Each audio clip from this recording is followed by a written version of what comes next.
Hello दोस्तों, तो स्वागत है हमारे यूट्यूब चैनल में। और आज हम लोग देखेंगे मॉडल शीट 1 का क्वेश्चन टर्म 2 का। और आप लोगों को पता होगा कि टर्म 2 का फिजिक्स का जो एग्जाम है आप लोगों का डेट बढ़ा दिया गया है। तो चलिए हम लोग स्टार्ट करते हैं और अच्छी से तैयारी करेंगे। लास्ट वीडियो भी अपलोड किया गया था, लेकिन आप लोग का शिकायत था उसमें कि बहुत ही फास्ट बताए थे। तो आज हम लोग बहुत ही स्लो और डिटेल वे में हम लोग आज जानेंगे मॉडल शीट 1 का सॉल्यूशन।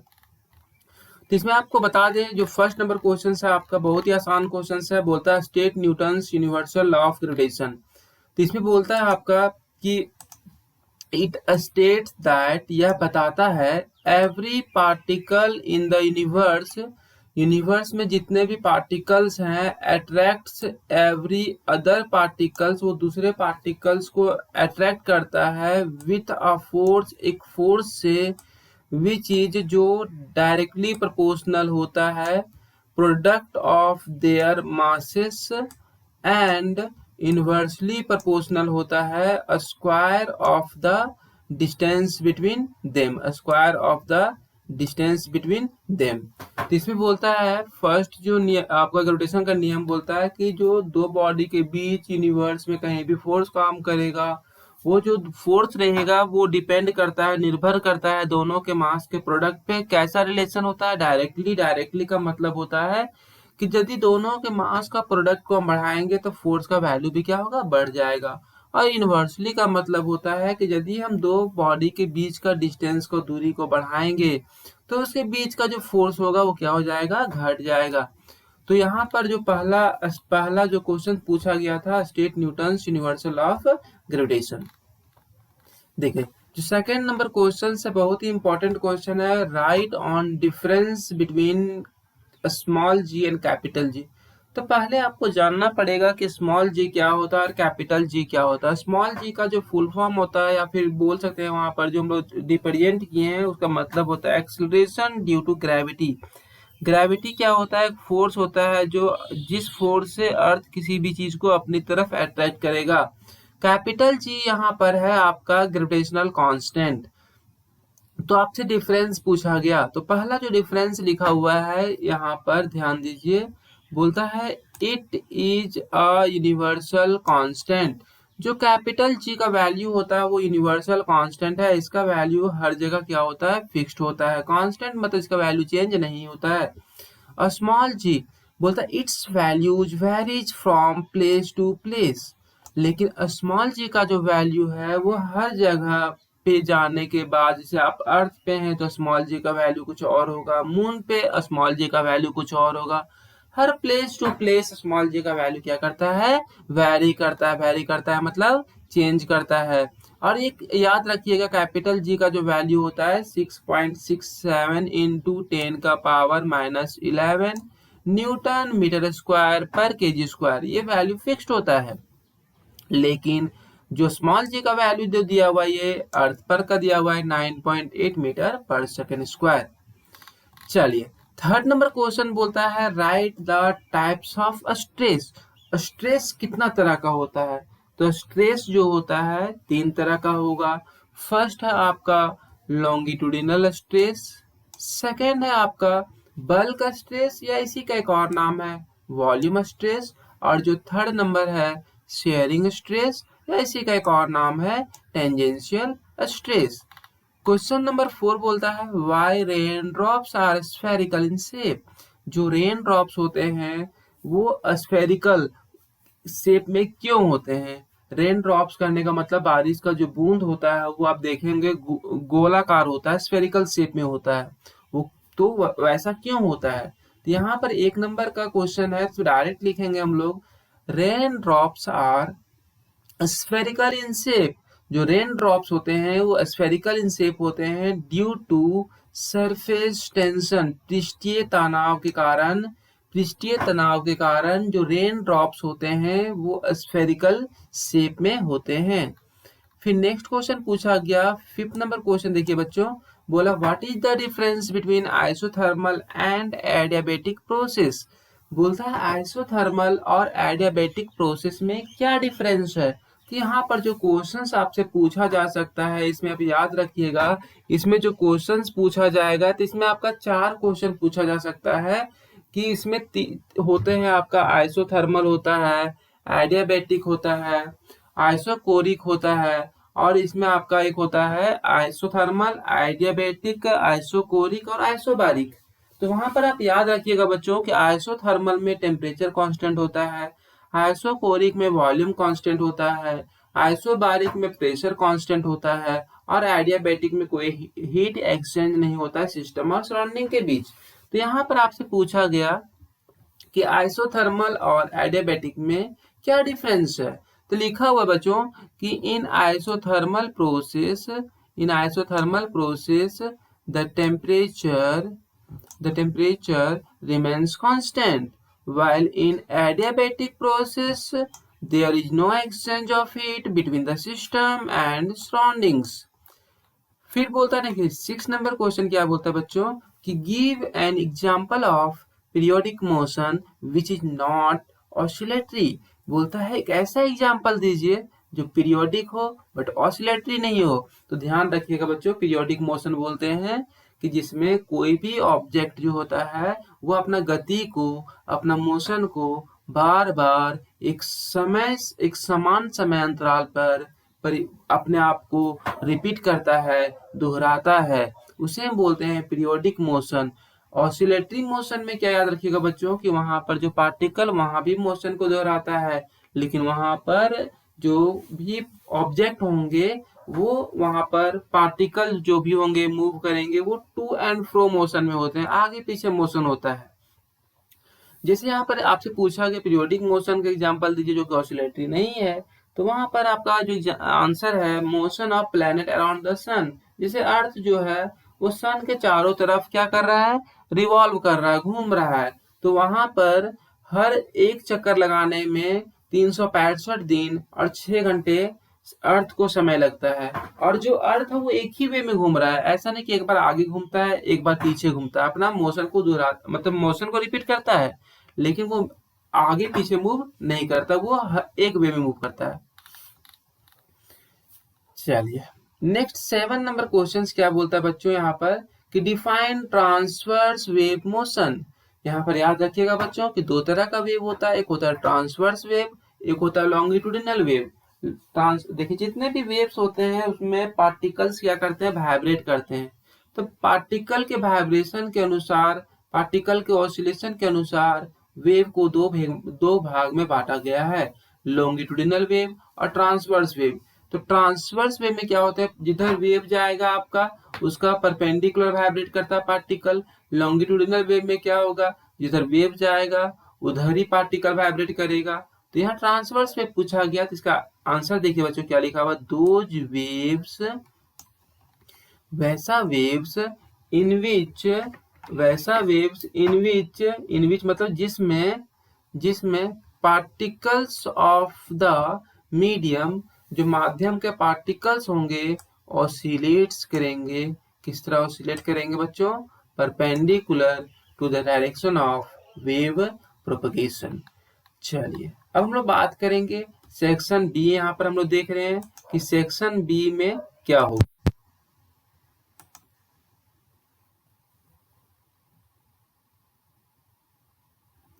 सेक्शन बी में बच्चों पूछा गया है, इसमें सेक्शन बी में आपका टोटल 7 क्वेश्चन है, सिर्फ 5 क्वेश्चन आपको बनाने होते हैं जो 3 मार्क्स का होता है। इसमें आपसे पूछा गया, देखिए right expression for gravitational force acting between 2 masses m1 and m2 separated by a distance r। तो इसमें आपसे पूछा गया कि एक्सप्रेशन बताइए, फॉर्मूला बताइए, जो 2 बॉडी के बीच या 2 मासेस के बीच जो फोर्स काम करता है उसका फॉर्मूला क्या होगा। तो वहां बताया था आपको जो फोर्स जो होता है, ग्रेविटेशनल फोर्स होता है, वो डिपेंड करता है किस पे, दोनों के मास का प्रोडक्ट पे, और कैसा, डिस्टेंस का इनवर्सली प्रोपोर्शनल होता है। प्रोपोर्शनल का साइन हटाया था, कांस्टेंट आ गया कैपिटल जी। तो यहाँ पर याद रखिएगा जो फोर्स का फॉर्मूला होता है F equal to G m1 m2 by r square. चलिए नेक्स्ट क्वेश्चन देखते हैं हम लोग। बोलता है write to characteristic of gravitational force.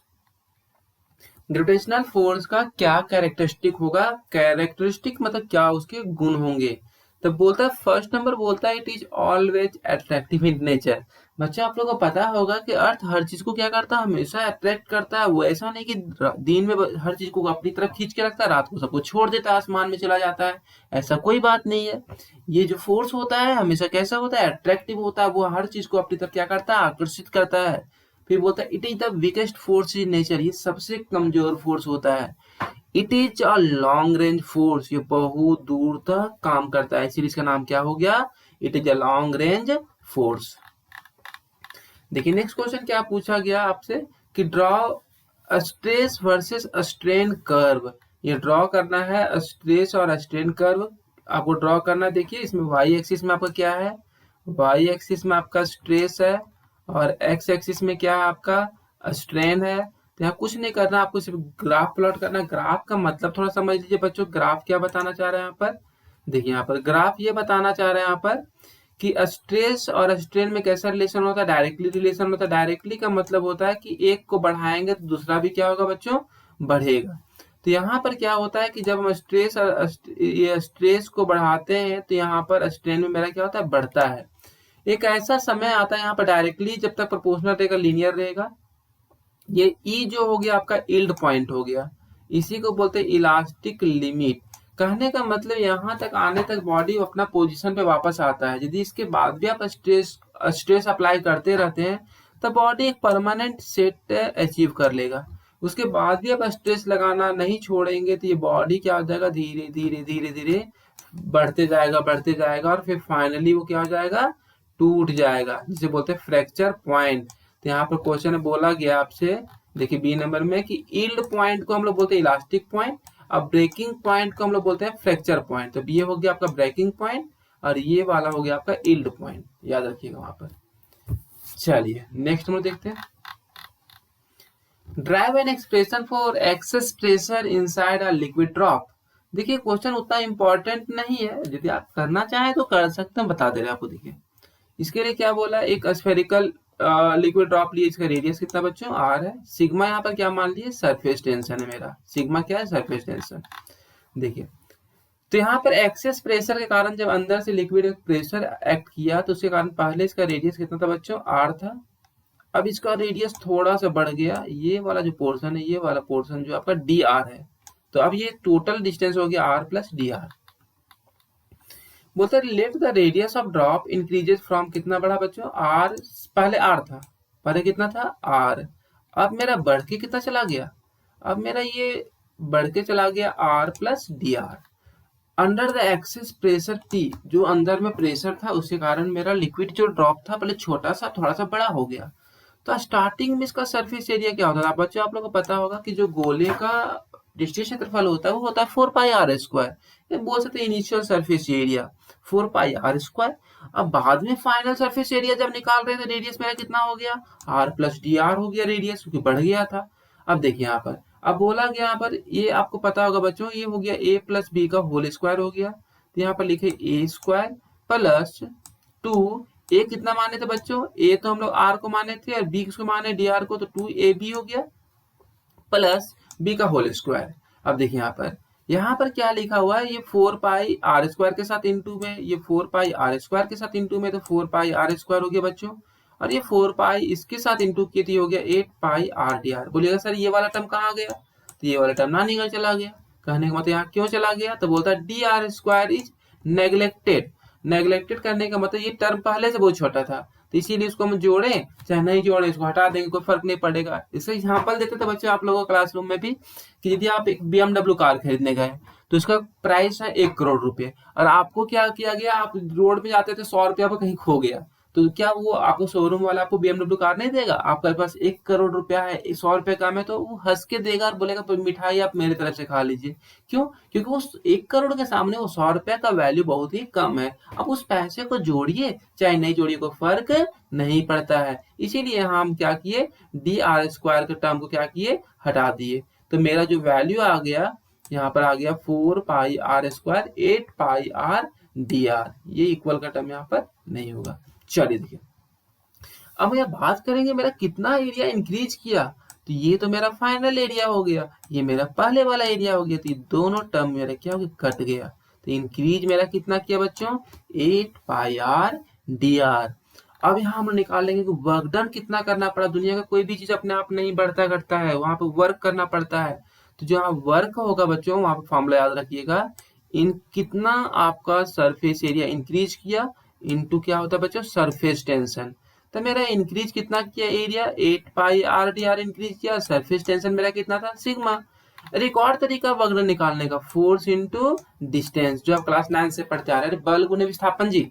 देखिए फोर्स का फॉर्मूला क्या होता है, प्रेशर इनटू एरिया, क्योंकि हम प्रेशर का जो फॉर्मूला होता है P इक्वल टू, जो फॉर्मूला होता है वो होता है P इक्वल टू आपका फॉर्मूला होता है P इक्वल टू फॉर्मूला होता है F बाई ए।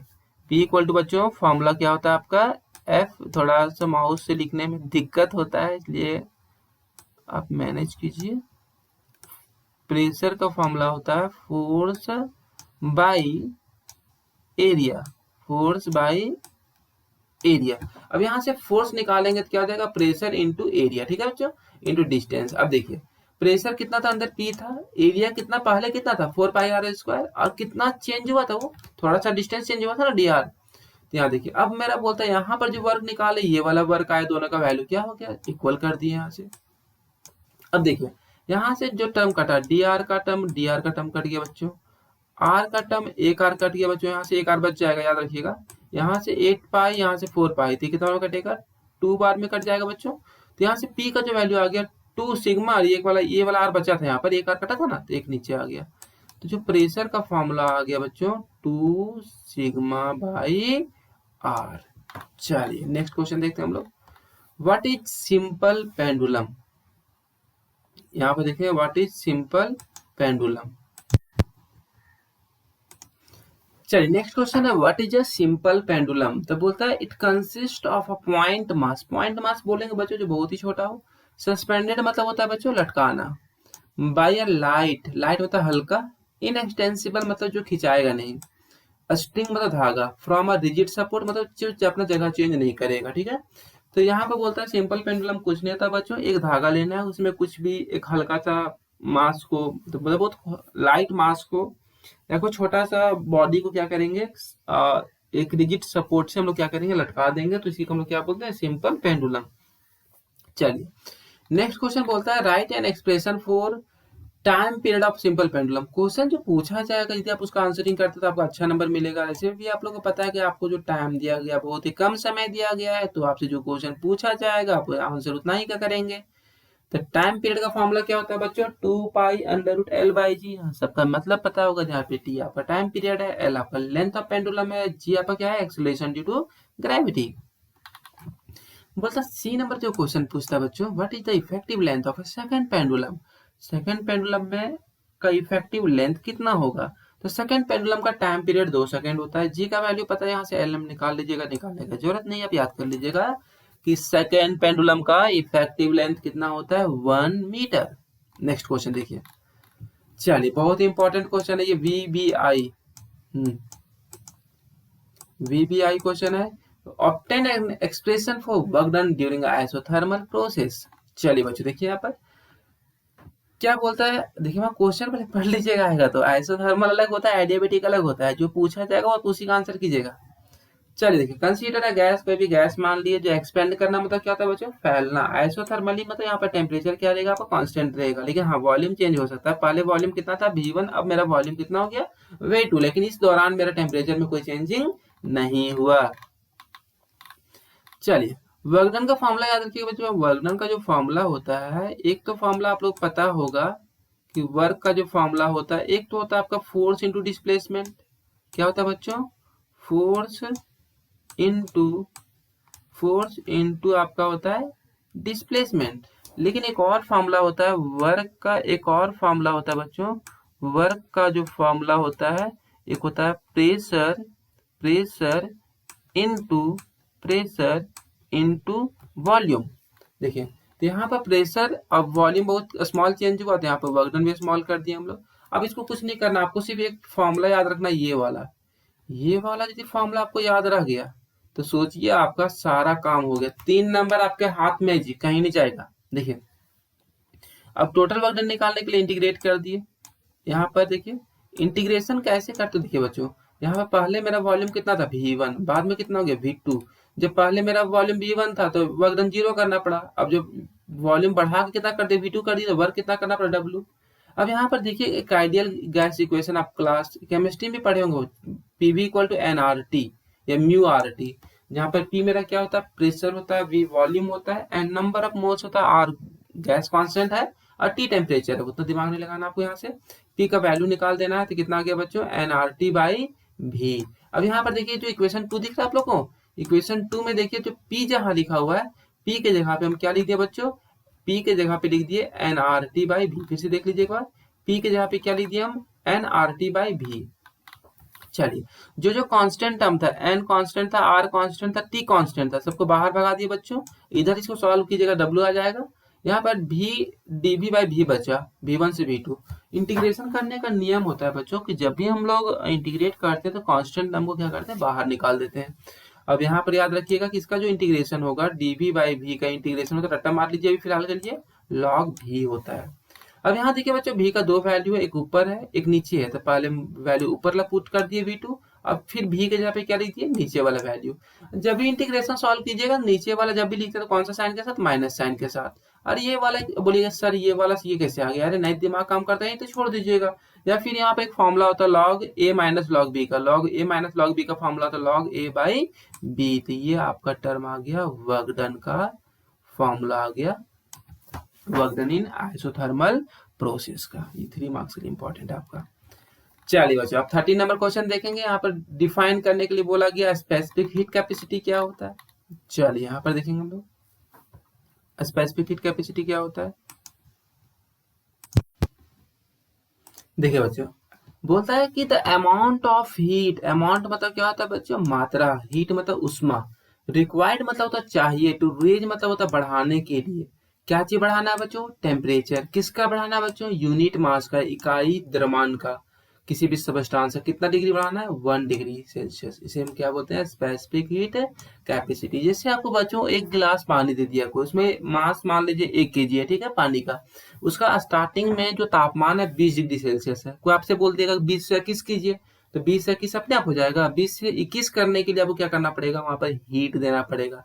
तो जितना आप हीट दीजिएगा उसी को हम लोग क्या बोलते हैं, स्पेसिफिक हीट कैपेसिटी। वही लिखा हुआ अमाउंट ऑफ हीट, उष्मा की मात्रा, रिक्वायर्ड मतलब चाहिए, टू रेज मतलब बढ़ाने के लिए। क्या बढ़ाना है बच्चों, टेम्परेचर। किसका बच्चों, यूनिट मास ऑफ सबस्टांस, कितना डिग्री बढ़ाना है, 1 डिग्री। उसे क्या बोलते हैं, स्पेसिफिक हीट कैपेसिटी।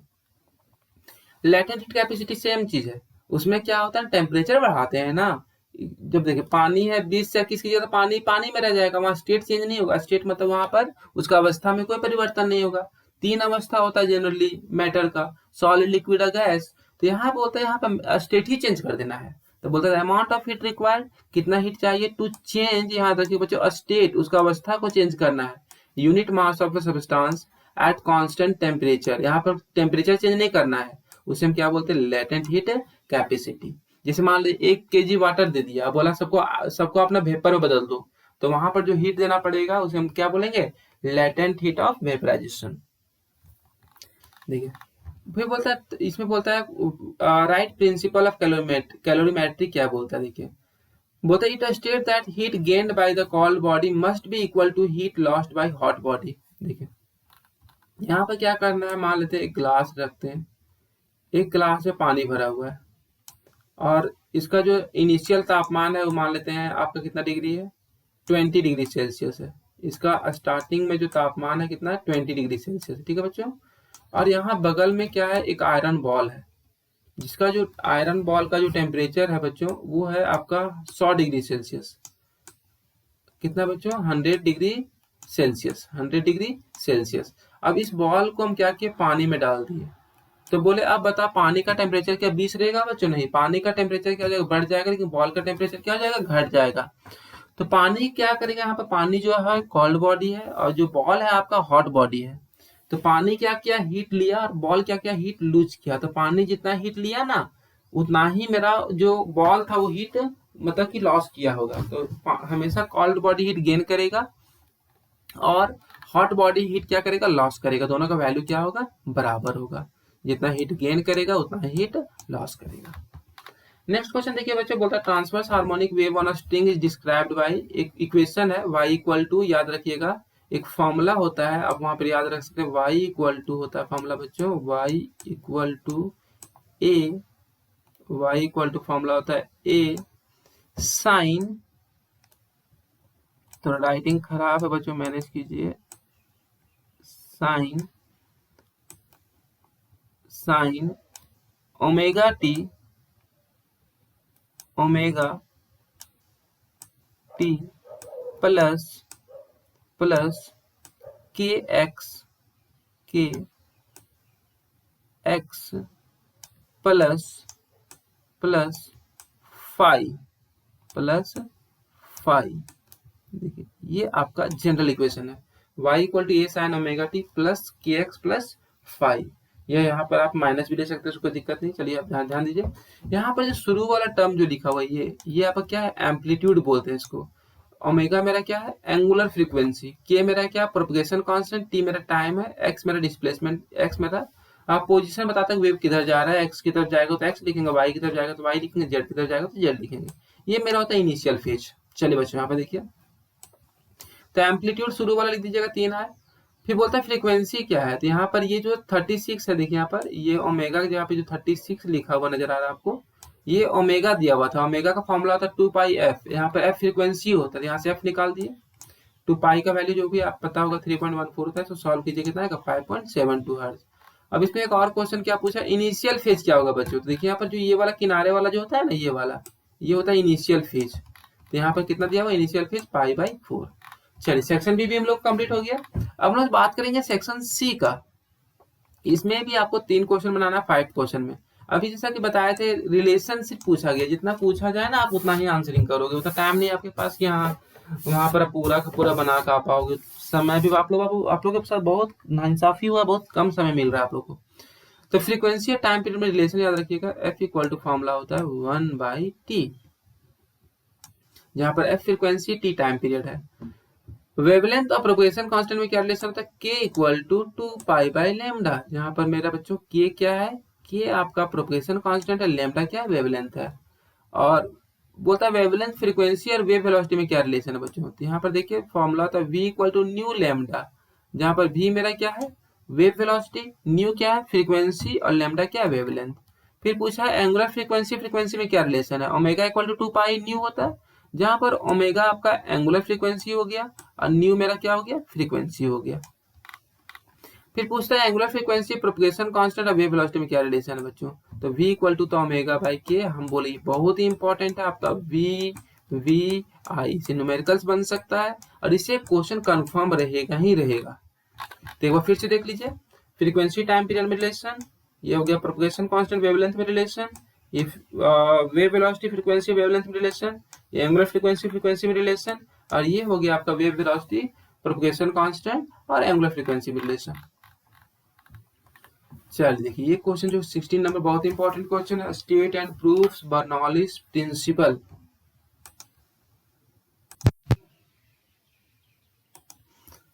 चलिए बच्चों नेक्स्ट क्वेश्चन है state and prove Bernoulli's principal. तो क्या बताता देखिए, it state that the sum of pressure energy per unit volume, kinetic energy per unit volume और potential energy per unit volume remains constant. यहाँ बच्चों आप याद रखिएगा 3 तरह का एनर्जी याद रखिएगा, एनर्जी आपको 2 तरह का याद होगा, काइनेटिक एनर्जी और पोटेंशियल एनर्जी। आपको डिक्शनरी में एक और ऐड कर देना है, क्या आंसर बाबू, प्रेशर एनर्जी, लेकिन आप लिख के आइएगा प्रेशर एनर्जी, काइनेटिक एनर्जी और पोटेंशियल एनर्जी का वैल्यू कांस्टेंट होगा, तो नहीं गलत हो जाएगा। तो आपको क्या लिखना पर यूनिट वॉल्यूम, तो डिवाइड क्या कर देंगे वॉल्यूम से, तो क्या करेंगे डिवाइड कर देंगे, ये आपसे पूछा गया। तो ये आपका स्टेटमेंट हो गया। स्टेटमेंट कितना नंबर का आएगा बच्चों, 1 नंबर का आएगा। अब इसमें प्रूफिंग पूछा गया, प्रूफ कीजिए, 3 मार्क्स आएगा। इसका एक एप्लीकेशन पूछा, एप्लीकेशन लिख मत छोड़िएगा, इसका एप्लीकेशन देखिए नीचे में दिखा दे रहे हैं, फिर बाद में नहीं बताएंगे। इसमें देखिए इसका एप्लीकेशन याद रखिएगा वेंचुरी मीटर, ये आपका इतना ही लिखने का 1 नंबर मिलेगा। देखिए नेक्स्ट, चलिए प्रूफिंग देख लेते हैं थोड़ा सा कैसे बनेगा ये बाबू। इसके लिए आपको एक डायग्राम देखना होगा, डायग्राम देखिए क्या क्या लिखा हुआ है डायग्राम। यहाँ पर एक पाइप है, जिसमें पाइप जो है थोड़ा सा तिरछा रखा हुआ है, जो पॉइंट ए है वो h1 हाइट पे है, जो पॉइंट बी है वो कितना हाइट पे, जमीन से कितना हाइट पे, h2 हाइट पे। P1 जो प्रेशर काम कर रहा है ए पॉइंट पे, A1 जो है area of cross section A point पे, V1 क्या है पानी का स्पीड जो है ए पॉइंट पे, प्रेशर जो है बी पॉइंट पे P2 है, area of cross section A2 है और वॉल्यूम वेलोसिटी कितना है V2 है। वही है डेंसिटी ऑफ फ्लूइड, मान लिया प्रेशर कहाँ का ए पॉइंट का, P2 कहाँ का प्रेशर था बी पॉइंट का, A1 कहाँ का एरिया ऑफ क्रॉस सेक्शन था ए पॉइंट पे, A2 कहाँ का था बी पे, V1 वेलोसिटी ए पे था, V2 वेलोसिटी एट बी पे था, H1 मेरा क्या था height of fluid at A और H2 क्या था height of fluid at B. इतना भी लिखिएगा तो आपको एक नंबर आ जाएगा। अब देखिए आपको यहाँ पर निकाले कि मास कितना पास करेगा कहाँ से ए से, फिर निकालेंगे बी से। यहाँ पर देखिए मास कैसे निकालते हैं, बार बार टर्म यूज होगा। मास का फॉर्मूला क्या होता है वॉल्यूम इनटू डेंसिटी। देखिए बच्चों वॉल्यूम कैसे निकालें, वॉल्यूम का फॉर्मूला होता है एरिया इंटू डिस्टेंस। क्या होता है बच्चों एरिया इंटू डिस्टेंस। तो ए पॉइंट पे एरिया कितना लिए थे A1 और देखिए यहाँ पर डिस्टेंस कितना तय करेगा, स्पीड कितना है V1 और डेल्टा टी समय में कितना दूरी तय किया। तो देखो डिस्टेंस का फॉर्मूला क्या होता है स्पीड इंटू टाइम। तो यहाँ पर क्या लिख दिया स्पीड इंटू टाइम और डेंसिटी मेरा कितना था रो था। इसी तरह जब बी पे निकालेंगे तो एरिया कितना हो गया बच्चों A2 और डिस्टेंस कितना तय किया, वहां का वेलोसिटी चेंज हुआ था ना, तो V2 वहां का वेलोसिटी था, टाइम सेम लिए थे इंटू 2। अब बोलता जितना मास मेरा एंट्री करेगा, जैसे पाइप में 1 लीटर पानी डालिएगा तो 1 लीटर पानी निकलेगा, तो दोनों का मास का वैल्यू क्या हो गया सेम हो गया। अब यहाँ पर देखिए डेल्टा टी रो और डेल्टा टी रो कट गया, तो यहाँ पर आया A1 V1 किसके बराबर आ गया A2 V2 के बराबर आ गया। काइनेटिक एनर्जी का फॉर्मूला क्या होता है हाफ एम बी स्क्वायर। ए पॉइंट पे निकाल रहे थे तो एम ए लिखे मास और वेलोसिटी कितना लिखा बच्चों V1। इसी तरह से बी पॉइंट पे निकाले तो मास के जगह पे एम बी लिख दिया, वेलोसिटी V2 लिख दिए, लेकिन एम बी जो था एम ए का बराबर था, इसलिए एम बी के जगह पे हम क्या लिख दिए एम ए। काइनेटिक एनर्जी में कितना का चेंजिंग हुआ, तो जितना बी पे था उसको ए से हम क्या करेंगे माइनस कर देंगे। देखिए ये वैल्यू कहाँ पर था काइनेटिक एनर्जी बी का और ये वैल्यू कहाँ का था काइनेटिक एनर्जी ए का। दोनों में एम ए कॉमन है, एम ए कॉमन ले लिए तो बचा क्या V2 square minus V1 square. अब यहाँ से जो मास निकाले थे मास का वैल्यू क्या पुट कर दिए A1 V1 delta T into rho. जो हम पीछे यहाँ पे देखिए बच्चों ये वाला जो मास का वैल्यू निकाले थे ये वाला वैल्यू क्या किया यहाँ पर पुट कर दिए यहाँ पर। चलिए देखिए अब निकाल दे रहे पोटेंशियल एनर्जी बी पे क्या होगा ए पे क्या होगा। तो बी पे जब निकाल रहे बच्चों तो मास एम बी ले लिए और हाइट कितना एम जी होता ना फॉर्मूला, तो हाइट यहाँ पर H2 ले लिए। ए पे निकालने में तो मास एम ए लिख लिए, हाइट कितना लिख दिए H1 और एम बी बराबर एम ए है, इसीलिए यहाँ एम बी की जगह पे एम ए लिख देंगे तो एम ए दोनों से कॉमन निकल जाएगा, जी भी कॉमन निकल जाएगा, तो मेरा बच्चों क्या आ जाएगा H2 माइनस H1 बचेगा, यहाँ H2 बच जाएगा और ये वाला H1 यहाँ पर एम ए लिख देंगे ना, ये वाला एम बी के बराबर है एम ए के बराबर, तो एम ए और जी बाहर निकल जाएगा, ये वाला टर्म और ये वाला टर्म दोनों क्या बाहर निकल जाएगा, तो बचेगा H2 माइनस H1। अब यहाँ से एम ए का वैल्यू पुट कर दिए A1 V1 delta T into rho. चलिए बच्चों यहाँ तक हो गया। अब यहाँ पर क्या बोलता ध्यान दीजिए कि नेट वर्क डन कितना होगा।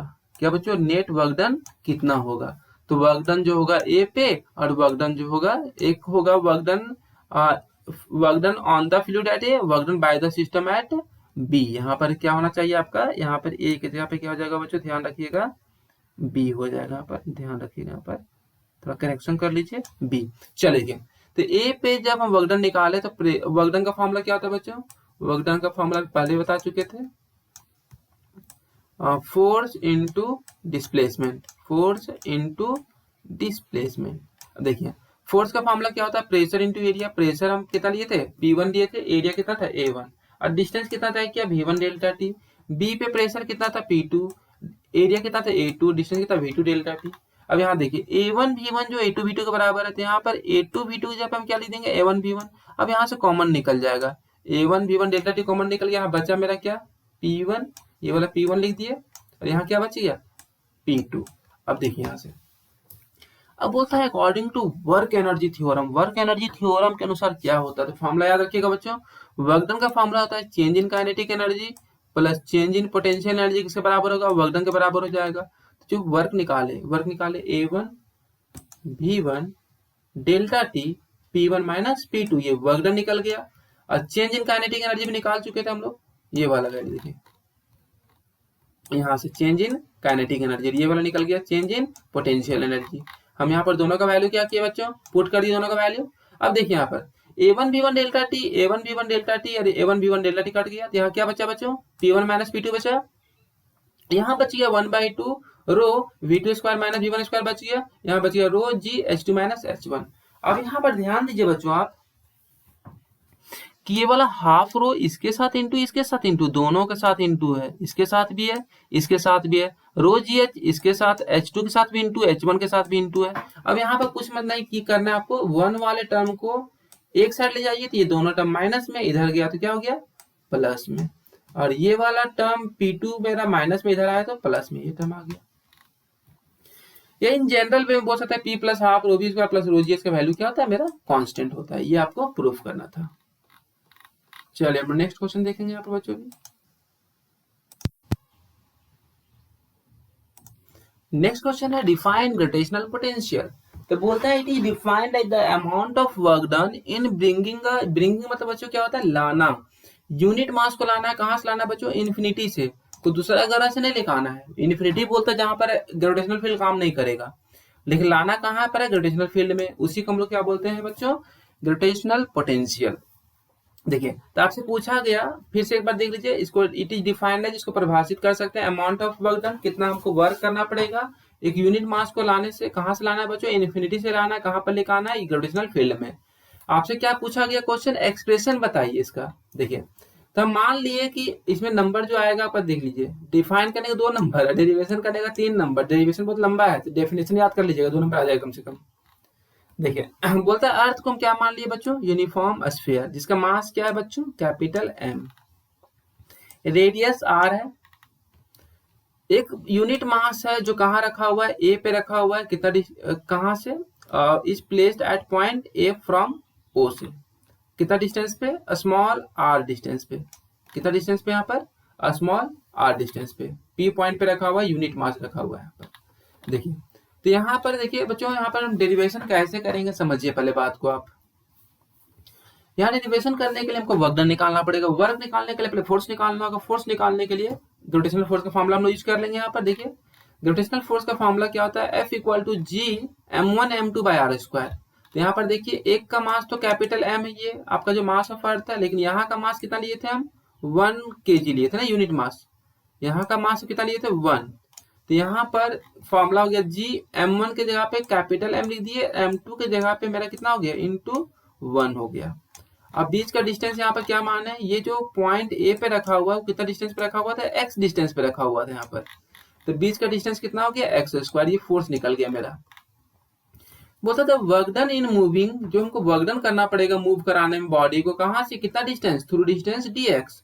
तो फॉर्मूला क्या हो गया बच्चों, यहाँ पर देखिए dw इक्वल टू हो गया फोर्स इंटू डिस्टेंस, फोर्स का जो फॉर्मूला निकाले थे gm बाई एक्स स्क्वायर, तो f के जगह पे हम लिख दिए gm by x square into मेरा क्या हो गया डिस्प्लेसमेंट dx। अब यहाँ पर देखिए बच्चे बहुत ही आसान काम हो गया, इसको इंटीग्रेट कर देना है, बॉडी कहाँ से लाना, इन्फिनिटी से कहाँ तक लेकर आना, r तक, gm by x square dx। gm मेरा क्या हो गया बच्चों, कांस्टेंट हो गया, gm को बाहर निकाल दिए। अब देखिए यहाँ 1/x स्क्वायर बचा ना बच्चों, तो x का पावर कितना था 2 था, ऊपर चला गया कितना हो गया यहाँ पर -2, कैसे है समझ में आया, ये x का पावर यहाँ कितना था प्लस में था ना, ये वाला ये ऊपर चला गया तो माइनस में हो गया।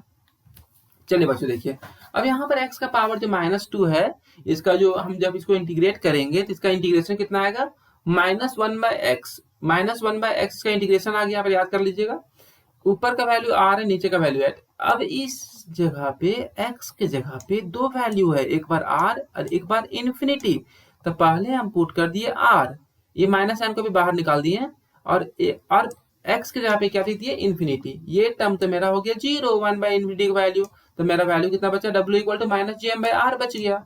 अब बोलता है this work done is equivalent to gravitational potential, तो u का जो वैल्यू आ गया -gm बाई r। चलिए नेक्स्ट क्वेश्चन देखिए, 18 नंबर क्वेश्चन क्या बोलता है बच्चों यहाँ पर,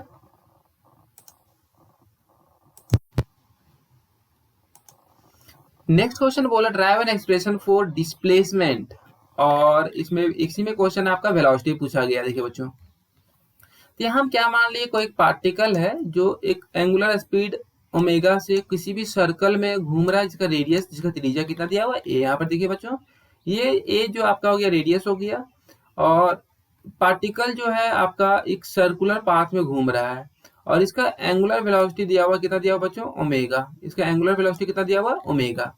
तो यहाँ पर हम कैसे निकाले, देखिए तो पोजीशन पहले निकालना होगा। पोजीशन जो निकाले एक्स एक्सिस पे कैसे निकाले हैं, कॉस थीटा का फॉर्मूला होता है, कॉस थीटा का फॉर्मूला होता है बी बाई एच। क्या होता है फॉर्मूला बच्चों, बी बाई एच, जहां पर बी आपका बेस होता है, एच क्या होता है, हाइपोटेनस। यहाँ पर देखिए ये वाला एंगल 90 डिग्री है, तो इसके सामने वाला साइड मेरा एच हो गया, और जिस एंगल का बात कर रहे हैं ये वाला साइड आपका बेस हो गया। तो यहाँ जो कॉस थीटा का फॉर्मूला बेस मेरा कितना हो गया, एक्स हो गया। ये वाला डिस्टेंस आपका एक्स दिया हुआ है, ये वाला डिस्टेंस आपका कितना दिया हुआ है, ये डिस्टेंस आपका एक्स दिया हुआ, ठीक है। तो एक्स बाई ए हो गया यहाँ से, और तो एक्स का वैल्यू कितना आ गया, ए कॉस थीटा आ गया। यहाँ पर एक्स का वैल्यू आ गया ए कॉस थीटा। थीटा का वैल्यू क्या होता है, ओमेगा टी। जैसे आप डिस्टेंस का फॉर्मूला था स्पीड इनटू टाइम, तो यहाँ पर जो लीनियर डिस्टेंस होता है बच्चों, तो यहाँ पर एंगुलर डिस्प्लेसमेंट, इसलिए एंगुलर स्पीड को ओमेगा से दिखा दिए, टाइम को टी से दिखा दिए। अब यहाँ पर थीटा का जगह वैल्यू कितना पुट कर दिए, ओमेगा टी। ये आपका निकल गया डिस्प्लेसमेंट।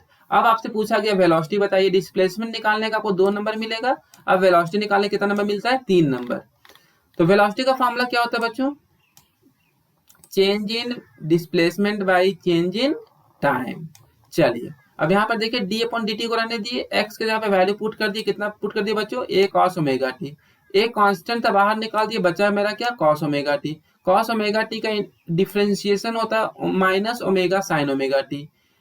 क्या बोले, कॉस ओमेगा टी का डिफ्रेंशिएशन होता है minus omega sine omega T, minus बाहर आ गया।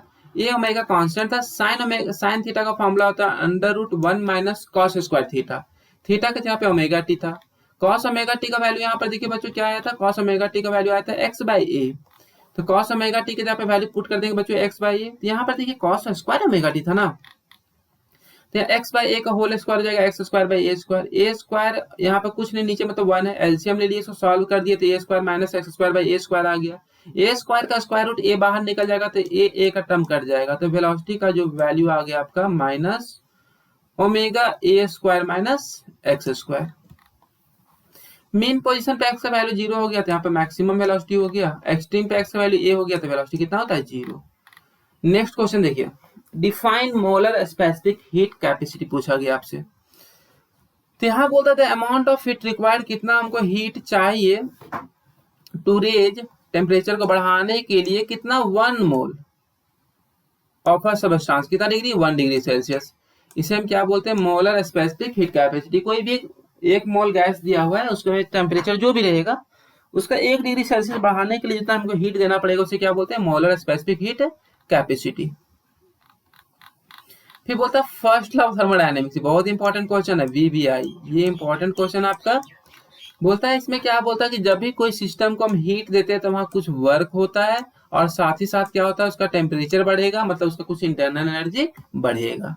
तो यही लिखा हुआ कि जो हीट सप्लाई करेंगे 2 चीज में खत्म होता है, वर्क होता है, साथ ही उसका इंटरनल एनर्जी का होता है बच्चों, बढ़ता है। वही लिखा हुआ, इट स्टेट्स दैट, ये बताता है व्हेन एवर, जब कभी भी, हीट इज गिवन, जब हीट हम लोग देते हैं किसी भी सिस्टम को, होता है कुछ वर्क होगा वहां पर, और साथ ही साथ उसका इंटरनल एनर्जी क्या होगा, बढ़ेगा।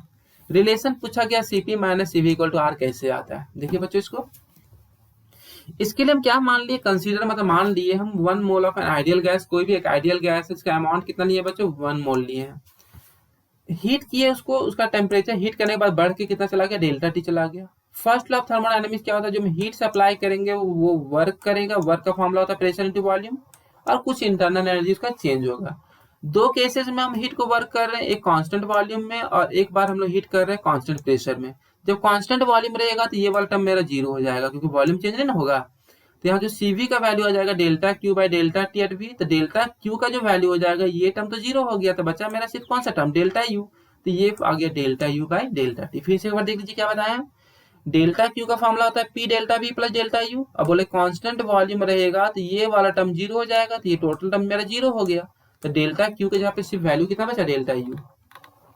लेकिन कांस्टेंट प्रेशर में रहेगा तो वहां तो कोई कंडीशन नहीं है, वहां पर मेरा ये टर्म 0 नहीं होगा, वॉल्यूम मेरा चेंज कर सकता है। तो वहां पर क्या लिखे, delta U by delta T plus delta Q के जहाँ पे delta U plus P delta we by delta T. यहाँ जो फॉर्मूला था ना, डेल्टा क्यू का वैल्यू दोनों पुट किए, डेल्टा टी में एक बार इसके साथ डिवाइड कर दिए, डेल्टा टी इसके साथ डिवाइड कर दिए। अब बोलता है सीपी माइनस सीवी। अब ये तो वैल्यू मेरा किसका आ गया, ये वैल्यू आ गया सीपी का, और ये वैल्यू आ गया CV का। अब देखिए ये वाला जो टर्म है, ये वाला टर्म कैंसिल आउट हो गया, तो मेरा बच गया P delta V by delta T at P। From ideal gas equation देखिए PV इक्वल टू nRT होता है, n का वैल्यू 1 ले लिए, डिफरेंशिएट के दोनों साइड किसके रेस्पेक्ट में, T के रेस्पेक्ट में, प्रेशर कांस्टेंट है P को छोड़ देंगे, delta V by delta T हो गया, वॉल्यूम को हम लोग डिफरेंशिएट किए T के रेस्पेक्ट में, R का तो कांस्टेंट R हो गया, T का डिफरेंशिएशन कितना हो गया 1 हो गया यहाँ पर, इंटू यहाँ पर कितना हो गया T का डिफरेंशिएशन 1 हो गया। फिर से एक बार देख लीजिए बच्चों, T मेरा रह गया, delta V by delta T हो गया, R T का डिफरेंशिएशन 1 हो गया। अब यहाँ पर देखिए ये वाला वैल्यू जो था, यहाँ पर देखिए ये वाला वैल्यू आया था ना, ये वाला वैल्यू R के बराबर है, तो Cp माइनस CV का वैल्यू कितना आ गया यहाँ पर, R आ गया। अब हम लोग इसके बाद हम लोग देखेंगे मॉडल स्टेट 2 का क्वेश्चंस। तो देखिए ये वाला यदि चैनल आपको अच्छा लगा हो और मेरा वीडियो आपको समझ में आता हो, तो हजारीबाग में मेरा कोचिंग चलता है और 5 जुलाई से आपका 11th का स्टार्ट भी हो चुका है न्यू बैच। और यदि आप इस वीडियो को जितना हो सके शेयर कीजिए, ताकि हम नेक्स्ट वीडियो भी अपलोड कर सकें और ज़्यादा से ज़्यादा हमको मोटिवेशन उससे मिल पाए। Thank you, all the best.